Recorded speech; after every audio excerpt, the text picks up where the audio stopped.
ಒಂದ್ ಊರಿನಲ್ಲಿ ಇಬ್ಬರಿಗೆ ಒಂದು ನಾಗರ ಹಾವು ಕಚ್ಚಿ ಸತ್ತೋಗ್ಬಿಡ್ತಾರಂತೆ. ಸೊ ಆ ಊರಿನಲ್ಲಿರೋರೆಲ್ಲ ಸೇರ್ಕೊಂಡು ಆ ಊರಲ್ಲಿ ಹೋಗ್ತಿದ್ದಂತ ಒಬ್ಬ ಋಷಿ ಮುನಿನ ಕರೆದು, ನೋಡಿ ಋಷಿ ಮುನಿಗಳೇ, ಇಬ್ರು ಹಾವು ಕಚ್ಚಿ ಸತ್ತೋಗಿದ್ದಾರೆ ಅಂತ ಹೇಳಿದಾಗ ಋಷಿ ಮುನಿಗಳು ಹೇಳ್ತಾರಂತೆ, ಏನ್ ಹೆದರ್ಕೋಬೇಡ, ನನ್ನಲ್ಲಿರುವಂತಹ ಶಕ್ತಿಯನ್ನು ಉಪಯೋಗ ಮಾಡಿ ನಾನು ಆ ಹಾವುಗಳ ಜೊತೆ ಮಾತಾಡಿ ಯಾರಿಗೂ ಕೂಡ ಕಚ್ಚದೇ ಇರೋ ತರ ಹೇಳ್ತೀನಿ ಅಂತ ಹೇಳ್ತಾರೆ. ಸರಿ, ಅವ್ರ ಋಷಿ ಮುನಿಗಳು ಆ ಹಾವುಗಳನ್ನೆಲ್ಲ ತಮ್ಮ ಒಂದು ಶಕ್ತಿಯಿಂದ ಅವ್ರ ಹತ್ರ ಮಾತಾಡ್ತಾರಂತೆ. ಮಾತಾಡಿ, ಇನ್ಮೇಲೆ ನೀವು ಯಾರೂ ಕೂಡ ಈ ಊರಿನಲ್ಲಿರುವಂತಹ ಜನಗಳಿಗೆ ಕಚ್ಚುವ ಹಾಗಿಲ್ಲ. ಹಾವುಗಳು, ನೀವು ದೊಡ್ಡ ಶಿವಭಕ್ತರು, ನೀವ್ ಹೇಳ್ತಿದ್ದೀರ ಅಂದ್ರೆ ಇಲ್ಲ ಅನ್ನಕ್ಕಾಗಲ್ಲ, ನಾವ್ ಯಾರಿಗೂ ಕಚ್ಚಲ್ಲ ಅಂತ ಹೇಳ್ತಾರೆ. ಸರಿ ಅಂತ ಋಷಿ ಮುನಿಗಳು ಹೋಗ್ತಾರೆ.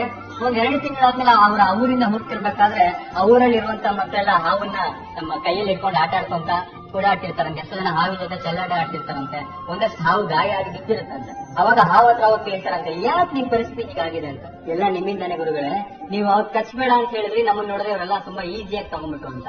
ಅವಾಗ ಗುರುಗಳು ಹೇಳ್ತಾರಂತೆ, ನಾನು ಕಚ್ಬೇಡಿ ಅಂತ ಹೇಳಿದಾಗ ಗುಸ್ಕುಡ್ಬೇಡಿ ಅಂತ ಹೇಳಿಲ್ಲ ಅಂತ. ಯಾವಾಗ ಹಾವುಗಳು ಕಚ್ಚಲ್ಲ ಅಂತ ಗೊತ್ತಾಯ್ತು, ಎಲ್ಲರೂ ಕೂಡ ಅದನ್ನ ಈಸಿಯಾಗಿ ತಗೊಂಡ್ಬಿಟ್ರು. ವಿಷ್ಣುವಿನ ತಾಳ್ಮೆ ಇಡಿಯಾದ ನರಸಿಂಹನ ಒಂದು ಕೋಪವನ್ನ ಯಾವತ್ತೂ ಮರಿಬೇಡ ಅಂತ.